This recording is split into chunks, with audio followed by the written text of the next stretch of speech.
Well, hi there everybody. I'm currently stood on the city walls overlooking Canterbury and the ring road enclosing the city. And I thought I'd just take some time to talk to you about some of the research that we've been doing at Canterbury Christchurch University, and in particular using biomonitoring to look at the air quality in and around Canterbury and the city centre. Now, as you can see and probably hear, even during the time of lockdown, traffic is still a major issue, and it's something that we're all going to have to deal with in our modern environments, right? We're surrounded by traffic. And road traffic leads to emissions that affect air quality, and they've had well-documented effects on our health and on environmental health, right? So it's really important for us to be able to measure the amount of traffic emissions that are affecting air qualities around Canterbury. I'm now stood on the corner of Burgate and Lower Bridge Street. So Lower Bridge Street forms part of the ring road that diverts through traffic around Canterbury. So of course it's heavily trafficked. We'd expect emission levels to be quite high, wouldn't we? That'd be logical. But what about Burgate? What about the network of streets that runs through Canterbury? What are the emission levels like there? How badly are they affected by the emissions produced from the ring road? How far do we need to get away from the ring road before those emission levels drop off? Do they in fact drop off? Does it vary with the traffic that goes through Canterbury? All hugely important questions. And really, the only way we could easily answer them is by making measurements of air quality throughout Canterbury. So we'd need to install a network of monitoring stations. Maybe 50 monitoring stations, maybe 100. I don't know. How many do you think we need to get a high resolution picture of the distribution of emissions across Canterbury, to get a detailed map of the air quality across the city centre?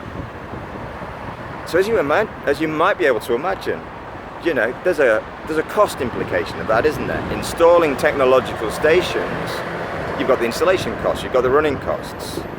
They also take up space. Where would we put them? Would they not all get in the way and obstruct people's view and passageway through the city centre? So, are there any alternatives? And this is where biomonitoring comes into its own. It provides us an alternative way of monitoring the air quality throughout the city. So, as you walk around Canterbury, you've probably noticed these hanging baskets.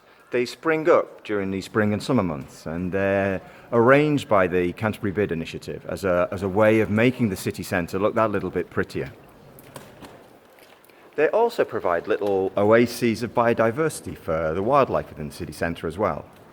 And for me, as an atmospheric scientist, they provide me with an ideal biomonitoring network in order to measure air quality throughout Canterbury.